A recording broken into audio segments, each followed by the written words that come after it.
Hello and good morning दोस्तों। आशा करते हैं कि आप सब अच्छे होंगे। आज हम क्लास 7 का चैप्टर 3 देखेंगे, जिसमें दिल्ली सल्तनत के विषय में जानना है। इससे पहले दिल्ली सल्तनत के इतिहास के जानने के स्रोत के बारे में भी चर्चा करेंगे। फिर देखेंगे कि इसका राजनीतिक, आर्थिक और सामाजिक स्थिति क्या थी। ये सब जानने से पहले हम यह देखेंगे कि दिल्ली सल्तनत की स्थापना से पहले यहाँ की राजनीतिक एवं सामाजिक स्थिति कैसा था। दोस्तों, एक बात ज़रूर कहेंगे कि दिल्ली सल्तनत से एग्ज़ाम में कुछ न कुछ ज़रूर क्वेश्चन रहता है। ख़ास तौर पे बिहार के सारा एग्ज़ाम में 2 या 3 क्वेश्चन ज़रूर रहता है। क्वेश्चन या तो स्थापत्य से पूछता है या पुस्तक के लेखक के बारे में पूछ देता है। दोस्तों, एक ही वीडियो में ये सारा चीज़ देखना है, इसलिए वीडियो थोड़ा लंबा हो सकता है, लेकिन इस वीडियो से एग्ज़ाम में क्वेश्चन देखने को मिलेगा। इस चैप्टर से इससे बाहर आ ही नहीं सकता है। चलिए फ्रेंड, अब हम स्टार्ट करते हैं। दोस्त, कुछ किताब के बारे में हम चर्चा करते हैं, जैसे तबकाते नासिरी। तो तबकाते नासिरी का लेखक मिनहाज ए सिराज है, जो फारसी भाषा में लिखा गया है। और 2 किताब है, तारीख़ ए फिरोज शाही और फतवा ए जहादारी, जो जियाउद्दीन बर्नी का है और किस भाषा में लिखा गया है? फारसी भाषा में। चचनामा का लेखक अज्ञात है और यह किताब अरबी में लिखा गया है और अबू बकर कुफी ने इसे फारसी में अनुवाद किया था। तहकीके हिंद, जो बहुत ही इम्पोर्टेंस किताब है मध्यकाल को जानने के लिए। इसका दूसरा नाम किताबुल हिंद भी है, जो अल-बरौनी लिखा था और किस भाषा में था? अरबी में था। एक है फतुहात-ए फिरोज शाही, ये फिरोज शाह तुगलक की आत्मकथा है।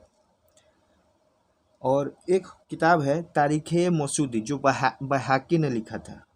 रहेला की किताब इब्न बतूता लिखा था और रहेला किताब में ही हमें सल्तनत काल के डाक व्यवस्था का विवरण मिलता है। और एक किताब है तुगलकनामा, अमीर खुसरो द्वारा लिखा गया है। तो ये सब जो किताबें हैं बहुत ही इम्पोर्टेंस है और इसका लेखक आप लोग ज़रूर याद रखिएगा। हम आपको बता दें कि एक बार बीपीएससी में चचनामा के लेखक के बारे में पूछ दिया था। अभी हाल ही फिलहाल में जो सचिवालय का एग्ज़ाम हुआ, उसमें जो 5 मार्च को हुआ था, उसमें पूछ दिया था कि फिरोज शाह तुगलक की आत्मकथा का किताब का नाम पूछ दिया था। ऑप्शन था फतुहात-ए फिरोज शाही और तारीख़-ए फिरोज शाही। इस दोनों में बहुत ही कन्फ्यूजन था, तो इसका आंसर था फतुहात-ए फिरोज शाही। तो इसलिए हम कहते हैं कि दोस्त, किताब के बारे में भी जानना चाहिए। चलिए दोस्त, अब हम देखते हैं भारत की स्थिति उस समय क्या थी।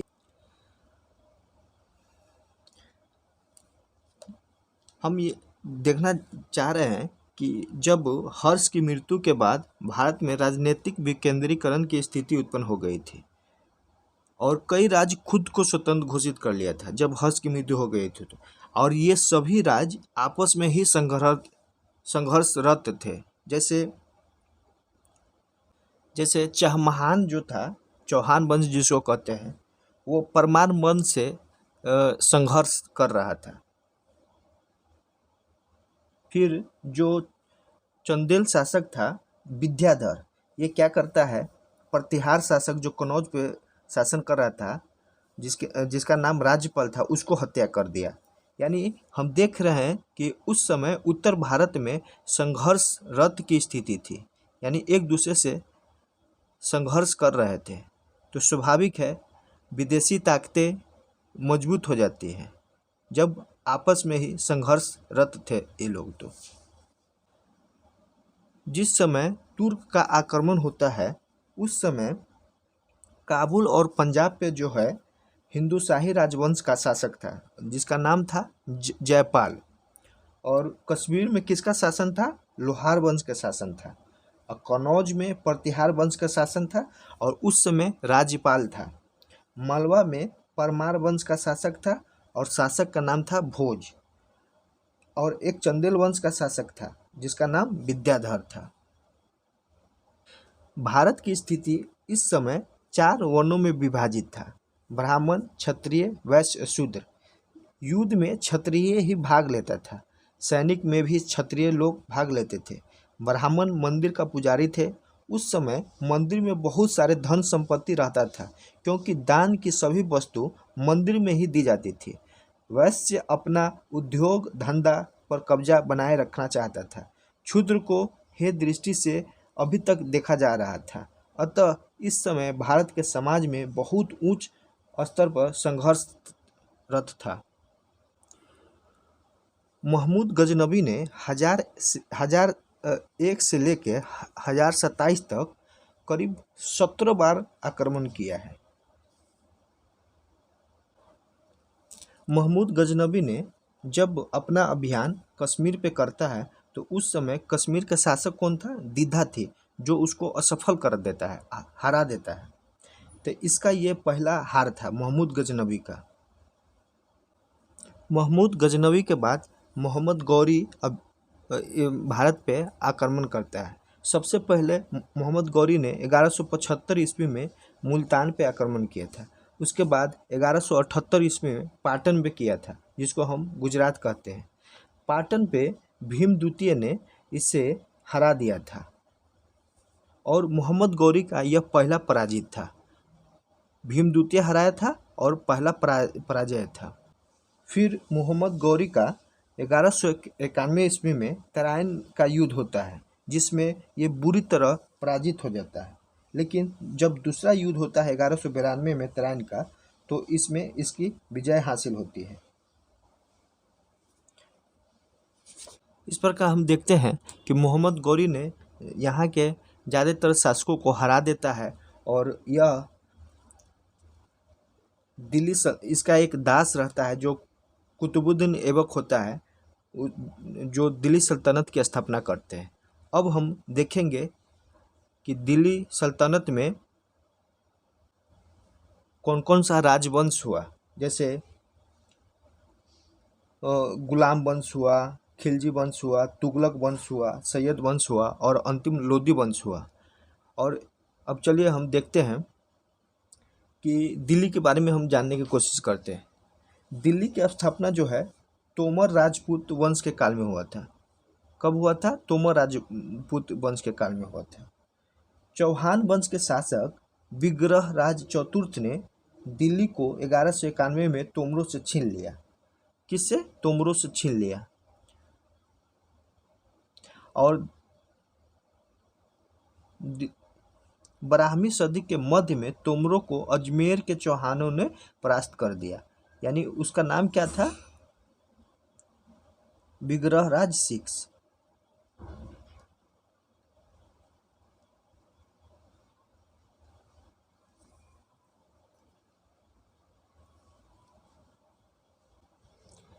तो विग्रहराज 4 ने तोमरों को पराजित कर दिया। अब हम देखना चाह रहे हैं कि दिल्ली इतना विकसित कब हुआ। तो दिल्ली चौहानों और तोमरों के काल में ही वाणिज्य का मुख्य केंद्र बन गया था। इस शहर में बहुत से समृद्ध शैली जैन व्यापारी रहते थे, जिन्होंने अनेक मंदिरों का निर्माण किया।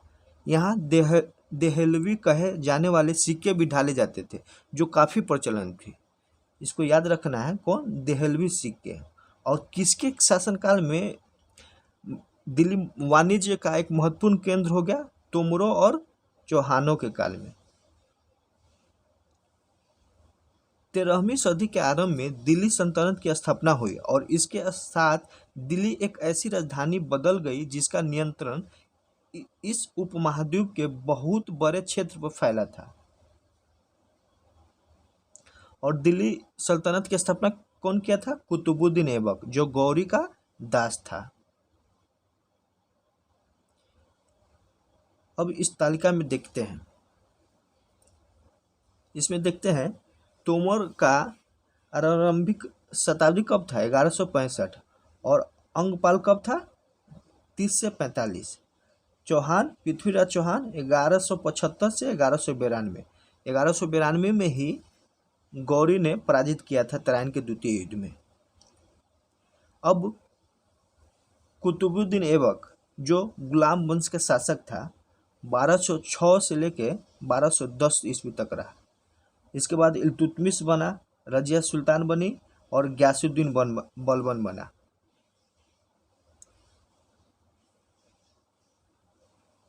फिर इसके बाद खिलजी का शासन हुआ। तो कहा जाता है कि खिलजी के शासनकाल में ही और तुगलक के काल में दिल्ली सल्तनत का साम्राज्य विस्तार हुआ, प्रशासनिक सुधार हुआ था। किसके? खिलजी के काल में।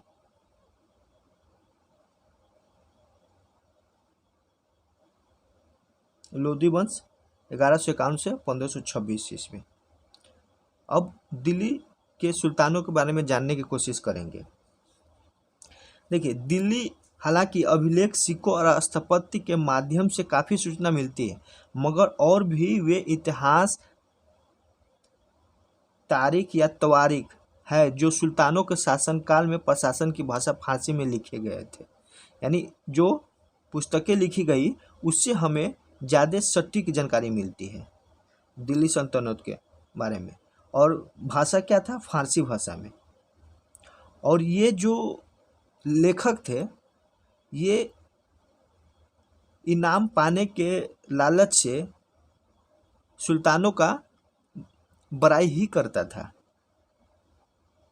और इसके बारे में लिखा गया है कि लेखक, सचिव, प्रशासक, कवि और दरबारियों जैसा सुरक्षित व्यक्ति होते थे जो घटनाओं का वर्णन भी करते थे और शासकों के प्रशासन संबंधी सलाह भी देते थे। कौन करता था? वही लेखक, और सलाह भी देता था। और ये क्या सलाह देता था? न्याय संगत के शासन के महत्व पर बल देते थे।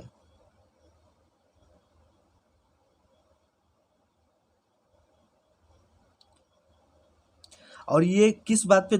जब जो लेखक होता था, जो कवि होता था, जब लिखता था तो कुछ बातों पर ध्यान रखता था। वह बात क्या था? जैसे ये नगर में रहते थे और इतिहास जब लिखते थे सुल्तानों के बारे में तो ढेर सारे इनाम इकराम पाने की आशा में लिखा करते थे। और ये लेखक अक्सर शासकों को जन्मसिद्ध अधिकार और लिंग भेद पर आधारित आदर्श समाज व्यवस्था बनाए रखने की सलाह देते थे। कौन कौन? जन्मसिद्ध अधिकार और लिंग भेद के आधार पर। और इसका मतलब क्या होता है? तो जन्म के आधार पर विशेषाधिकार का दावा। उदाहरण के लिए लोग मानते थे कि कुलीन व्यक्ति को कुछ खास परिवारों में जन्म लेने के कारण शासन करने का अधिकार विरासत में मिलता है। समझे? और लिंग भेद का मतलब होता है स्त्रियों और पुरुषों के बीच सामाजिक तथा शरीर रचना संबंधी अंतर। आमतौर पर यह तर्क दिया जाता है कि ऐसे अंतर के कारण पुरुष स्त्रियों की तुलना में श्रेष्ठ होते हैं।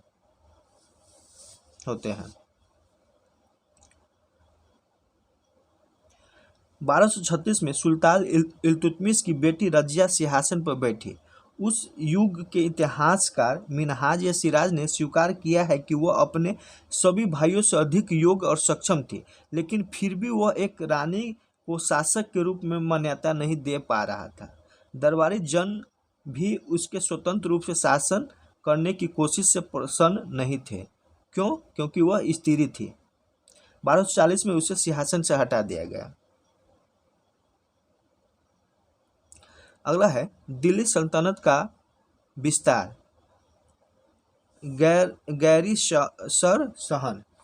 इसमें हम देखेंगे कि गैरीसन उसको कहते हैं जहाँ किले बंद बसाव, जहाँ सैनिक रहते थे, उसको गैरीसन शहर कहते थे।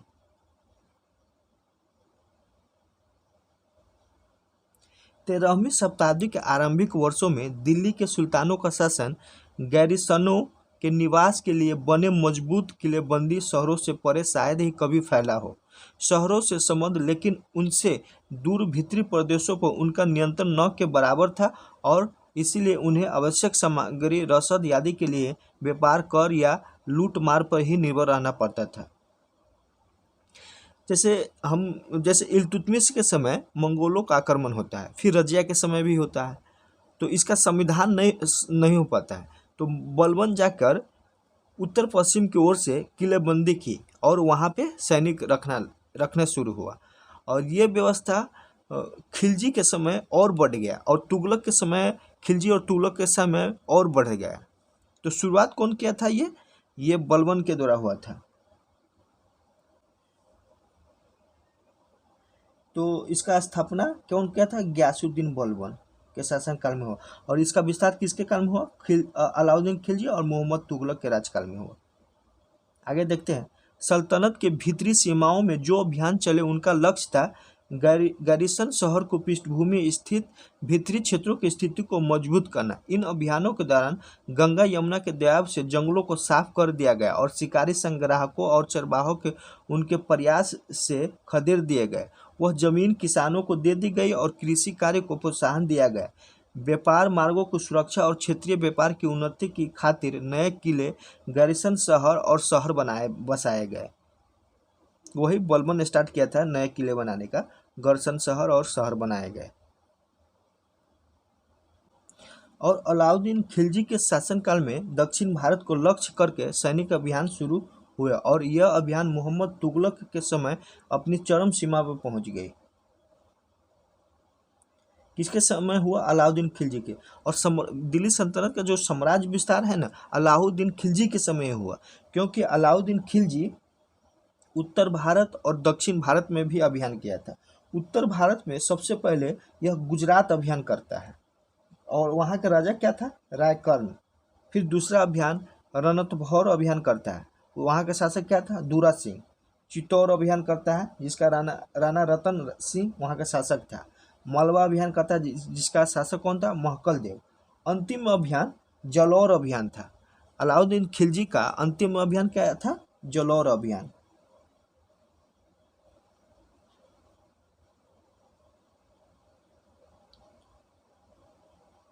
और ये दक्षिण भारत में भी अभियान करता है। दक्षिण भारत में इसका जो था मलिक कफूर के नेतृत्व में करता है। दक्षिण भारत में सबसे पहले ये देवगिरी के यादव राजवंश पे करता है जिसका शासक कौन था? रामचंद्र। और रामचंद्र को जो है ना, ये रायन की उपाधि दिया था। फिर तेलंगाना के काकतीय राज्य पे शासन अटैक करता है जिसका वहाँ का कौन था? प्रताप रुद्रदेव। और यही तेलंगाना का जो प्रताप रुद्रदेव था वो मलिक काफूर को हीरा दिया था, कोहिनूर हीरा। फिर होयसल के शासक बिलाल तृतीय को अटैक करता है। और फिर दक्षिण भारत का इसका अंतिम अभियान देवगिरी पर ही था और उस समय शंकर देव हो गया था। तो साम्राज्य विस्तार जो है अलाउद्दीन खिलजी के समय ही शुरू होता है और यह मोहम्मद बिन तुगलक तक जाता है। और यह जैसे इन अभियानों में सल्तनत की सेनाओं ने हाथी, घोड़े, गुलाम और मूल्यवान धातुएं अपने कब्जे में लिए। जैसे कोहिनूर हीरा किससे लिया? प्रताप रुद्रदेव से। दिल्ली सल्तनत की सेनाओं की शुरुआत अपेक्षाकृत कमजोर थी, मगर 150 वर्ष बाद मोहम्मद तुगलक के राजकाल के अंत तक इस उपमहाद्वीप का एक विशाल क्षेत्र इसके युद्ध अभियान के अंतर्गत आ चुका था। इससे शत्रुओं की सेना को परास्त किया और शहरों पर कब्जा किया। इसके सूबेदार और प्रशासक मुकदमों में फैसले सुनाते थे और साथ ही किसानों से कर वसूले करते थे, लेकिन इतने विशाल क्षेत्र पर इनका नियंत्रण किस सीमा और तक और कितना प्रभावी था? वही है जैसे न अलाउद्दीन खिलजी जो अटैक किया था रणथंभौर पर, चित्तौड़ पे, मांडू पे, ये सब डेट याद रखिएगा। वारंगल पे, होयसल पे, यादव वंश, यही है। इतना पे अभियान किया था, सैनिक अभियान।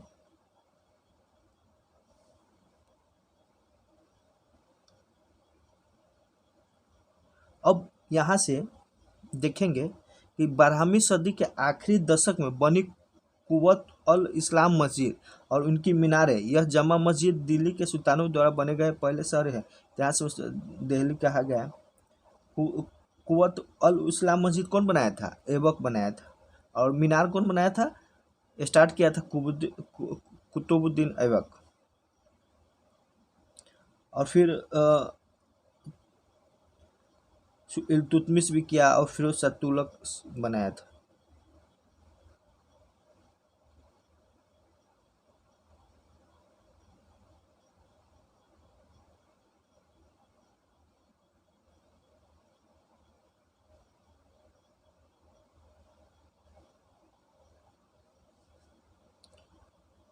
दोस्तों, एक बेगमपुरी मस्जिद है। दरोगा के पिछले बार मेंस में डायरेक्ट पूछ दिया था कि बेगमपुरी मस्जिद किसके काल में बना था। तो ये बहुत ही नया क्वेश्चन था। यहाँ तक हम देख रहे हैं किसी भी बुक में नहीं मिलता, सिर्फ एनसीईआरटी में मिल रहा है। तो बेगमपुर मस्जिद कौन बनाया था? मोहम्मद बिन तुगलक ने। इसलिए इम्पोर्टेंस हो जाता है ये।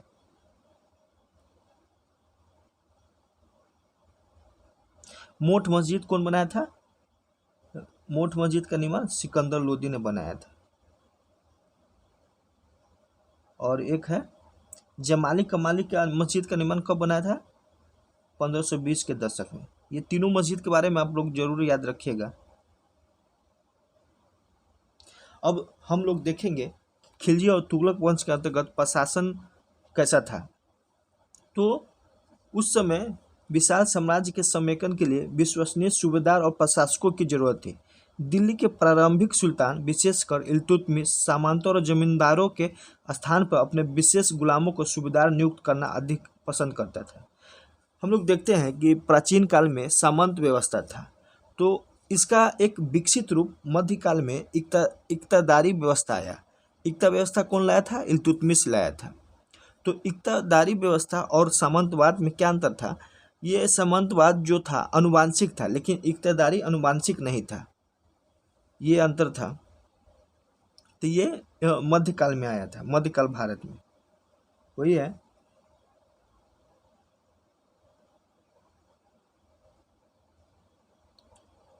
जैसे बेटों से बढ़कर गुलाम, सुल्तानों को सलाह दी जाती थी जिस गुलाम को हमने पाला पोसा और आगे बढ़ाया उसकी हमें देखभाल करनी चाहिए, क्योंकि तकदीर अच्छी हो तभी पूरी जिंदगी में कभी कभी ही योग्य और अनुभवी गुलाम मिलता है।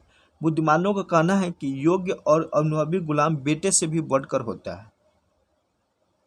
खिलजी तथा तुगलक शासक बंदगा का इस्तेमाल करते थे और साथ ही अपने आश्रित निम्न वर्गों को लोगों को भी उच्च राजनीतिक पदों पर दिया।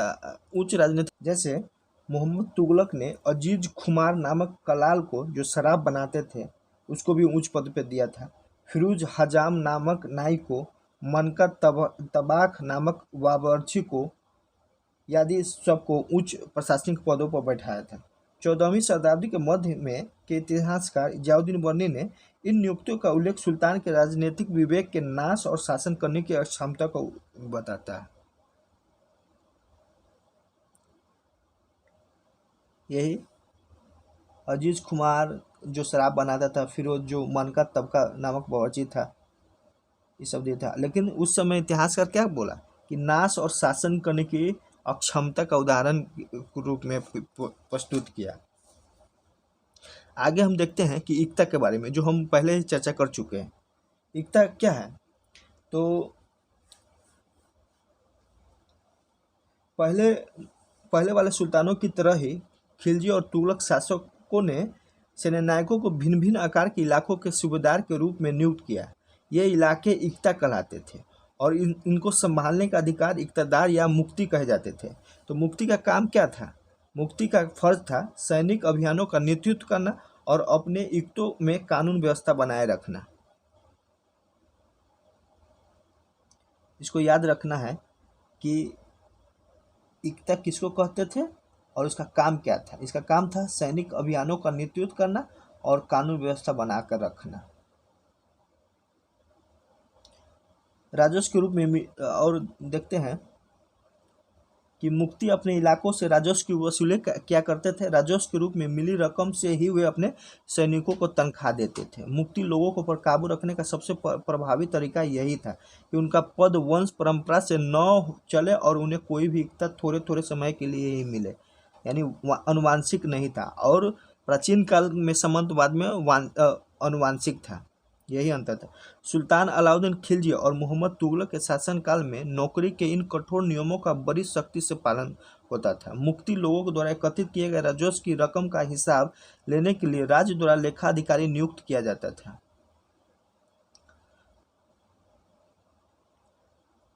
और इसमें कृषि पर जिसे खराज कहा जाता था, कृषि पर जो टैक्स लगता था उसको क्या कहते थे, खराज। और उस समय मवेशियों पर भी कर लगता था, घरों पर भी कर लगता था।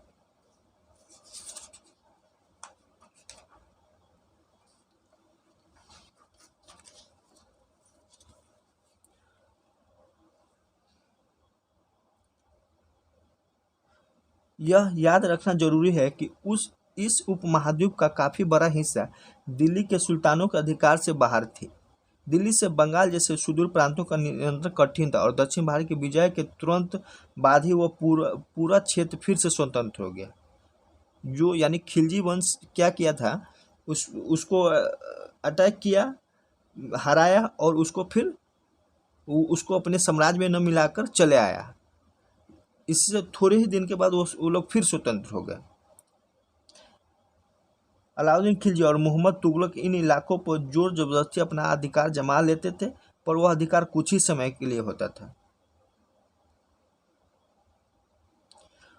चंगेज खां के नेतृत्व में मंगोलों ने 1219 ईस्वी में उत्तर पूर्वी ईरान में ट्रांजिशन पर हमला किया और उसके शीघ्र बाद ही दिल्ली सल्तनत को उनका धावा झेलना पड़ा।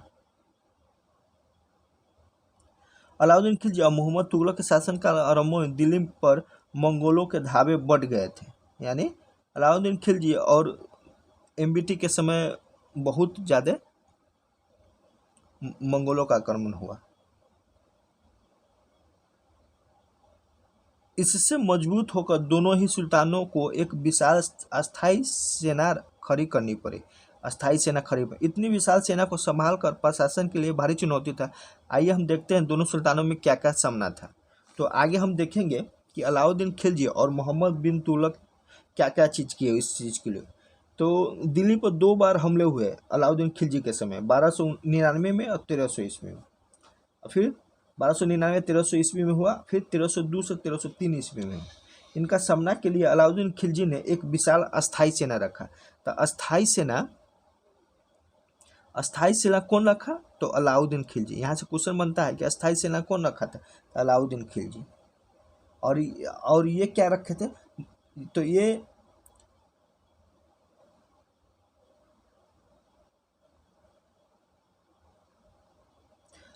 भी मुगल शासक तुगलक भी प्रारंभिक वर्षों में सल्तनत पर हमला हुआ, मंगोल सेना परास्त हो गई। मोहम्मद तुगलक को अपनी सेना की शक्ति और अपने संसाधनों पर इतना विश्वास था कि उसने ट्रांसियाना पर आक्रमण की योजना बना ली। एक अस्थायी सेना तैयार करना उसका एकात्मक कदम था।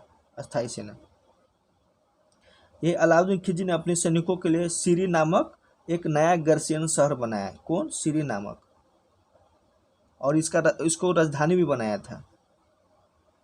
और एमबीटी क्या किया, दिल्ली के चारों शहरों में से सबसे पुराने शहर दिल्ली कुहान को निवासियों से खाली करवा दिया और वहां सैनिक छावनी बना दी और पुराने शहर निवासियों को दक्षिण में बना दौलताबाद भेज दिया। ये गलत डिसीजन था इसका।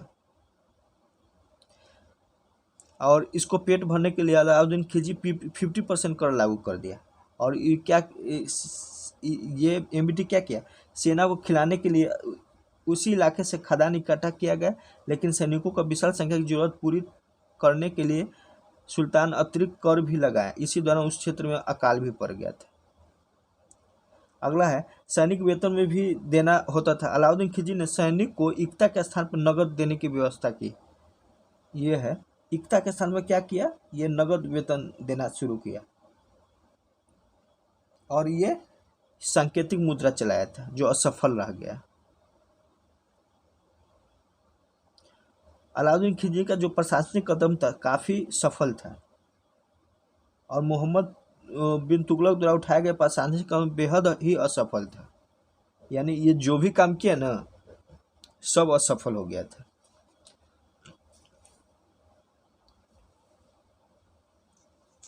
आगे देखते हैं। इन तमाम असफलताओं की गिनती करने में हम कभी कभी भूल जाते हैं कि सल्तनत के इतिहास में पहली बार दिल्ली के किसी सुल्तान ने मंगोल इलाके को फतह करने के अभियान की योजना बनाई थी। कौन? एमबीटी बनाया था मंगोल को फतह करने का। जहां अलाउद्दीन खिलजी का बल प्रतिरक्षा पर था, वहीं मोहम्मद बिन तुगलक द्वारा उठाए गए कदम मंगोलों के विरुद्ध सैनिक आक्रमण की योजना पर था। अब हम 15वीं-16वीं शताब्दी में दिल्ली सल्तनत क्या स्थिति में था उसके बारे में देखेंगे।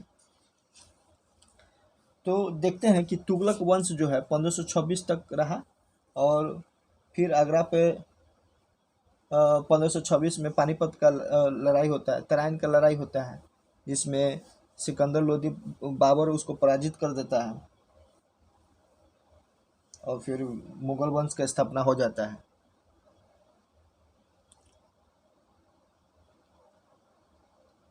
इसमें एक तीन श्रेणियां दी गई है। कौन कौन है 3 श्रेणियां? ये फ्रांस के बारे में है कि एक होता है प्रार्थना करने वाला वर्ग, एक होता है युद्ध करने वाला वर्ग और खेती करने वाला वर्ग। और ईसाई धर्म का समर्थन भी प्राप्त है। इस विभाजन से ईसाई धर्म को समाज में अपने प्रबल और भी दृढ़ करने में सहायता मिली थी। इसी विभाजन से योद्धाओं का एक नया समूह भी उभरा। इन योद्धाओं को क्या कहा जाता था? नाइट कहा जाता था।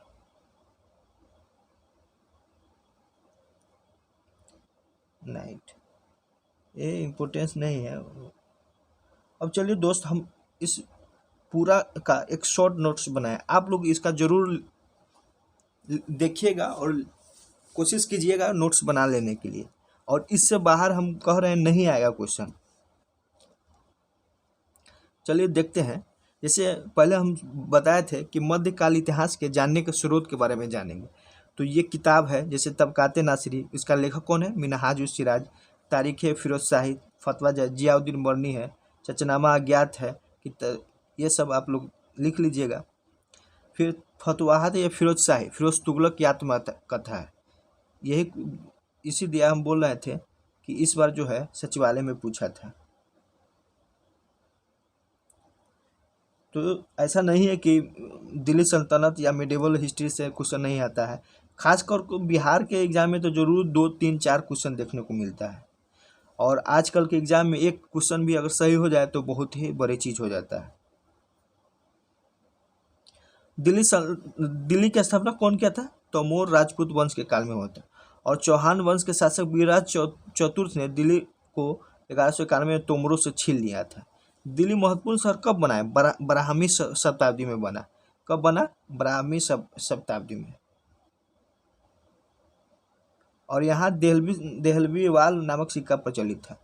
इतिहासकार किस भाषा में लिखते थे? फारसी भाषा में लिखते थे। और गैरिसन शहर किलेबंद बसाव जहाँ सैनिक रहते थे उसको कहते थे। आगे देखते हैं। दिल्ली सल्तनत की स्थापना कौन किया था? ऐबक ने किया था। और राजधानी कहाँ था? लाहौर था उस समय। दिल्ली के निकट जुद नामक स्थान पर 1211 ईस्वी में इल्तुतमिश ने किसको हराया था? ये सब कभी कभी क्वेश्चन आ जाता है कि ऐसा पूछ देगा कि हम लोग पढ़े ही नहीं रहेंगे। जैसे जुद नामक स्थान पे 1211 में इल्तुतमिश ने आराम शाह को हराया था।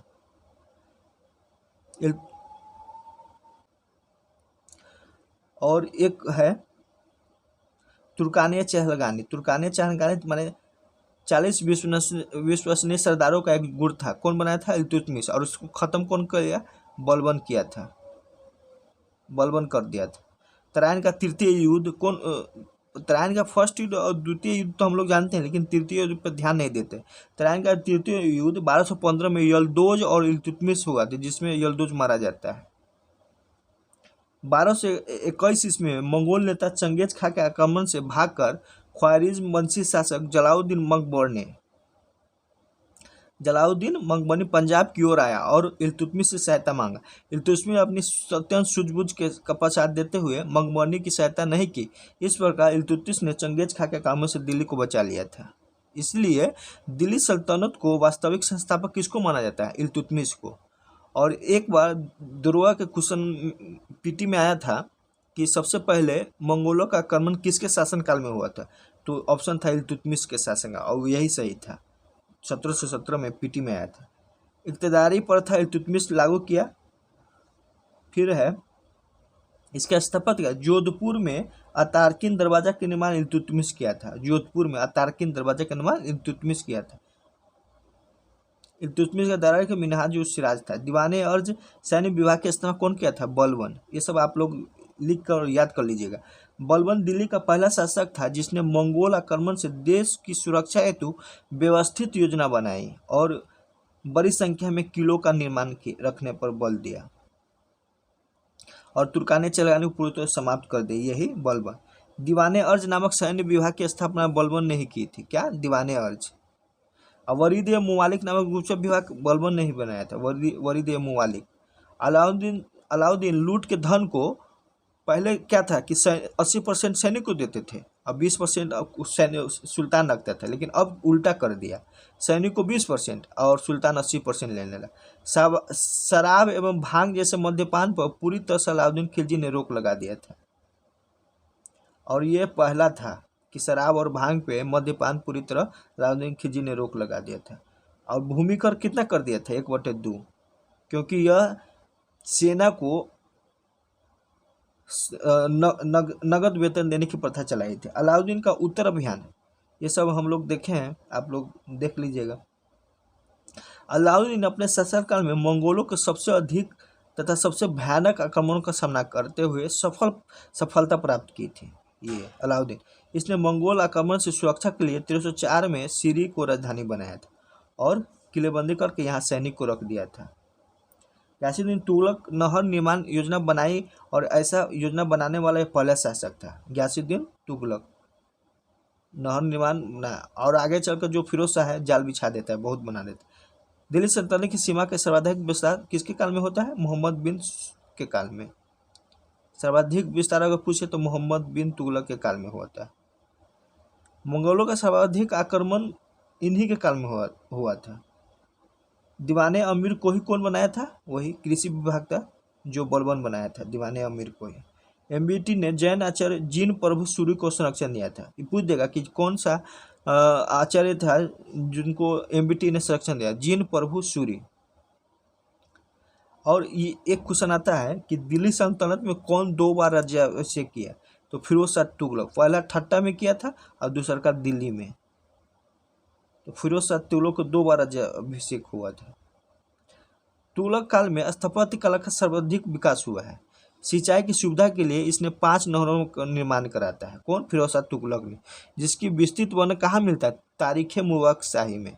ये बहुत ही इम्पोर्टेंस है कि जो 5 गो नहर बनाया था उसका जानकारी हमें कहाँ मिलता है? तारीख मुबारक शाही में मिलता है। सबसे बड़ी नहर के नाम क्या था? उलूग खानी नहर, जो यमुना से हिसार था, हरियाणा में था, 150 मील का।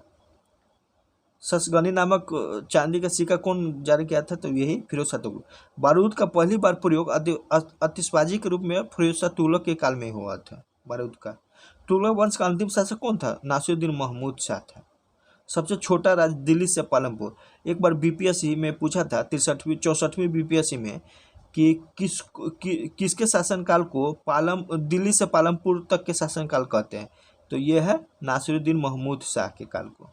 दिल्ली सल्तनत में सबसे लंबा शासनकाल किसका था?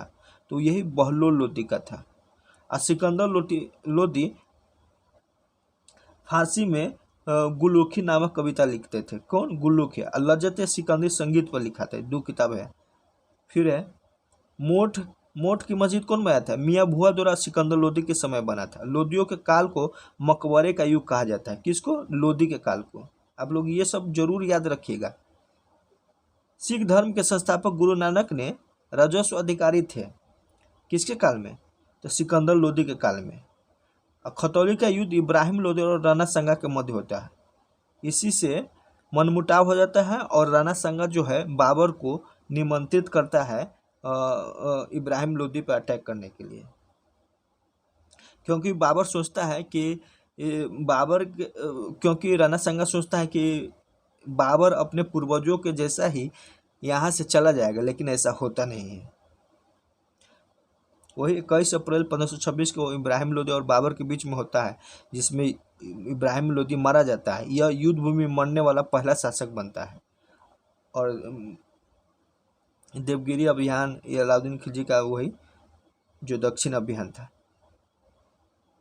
और ये जरूर याद है बेगमपुरी मस्जिद की मोहम्मदीन जमाली कमाली की मस्जिद, तो ये तो पूछ चुका है, लेकिन जमाली कमाली की मस्जिद 1520 के दशक में बना है। मोठ मस्जिद। इक़्तिदार मुक्ति किसको कहते थे, ये है। दीवाने रियासत क्या है, बाजार नियंत्रण। और कौन बनाया था, अलाउद्दीन खिलजी ने। लगान निर्धारण क्या गो तरीका था, 4-5 था। खेत बटाई, जिसे खेत में ही बांट दिया जाता। लंग बटाई, काटने के बाद बांटा जाता था। रास बटाई, भूसा को हटा कर बांटा जाता है। कनकूद, मसाहत और मुक्तई। और इस प्रकार हम देखते हैं कि आज हम लोग दिल्ली सल्तनत का पूरा चीज़ देख लिए हैं। आप लोग इसका नोट्स बनाइए और और वीडियो को शेयर कीजिए, सब्सक्राइब कीजिए। और इस तरह हम फिर एनसीईआरटी का नेक्स्ट चैप्टर जो मुगल काल होगा, चैप्टर 4 स्टार्ट करेंगे और फिर देखेंगे कि उसमें क्या है। चलिए दोस्त, थैंक यू।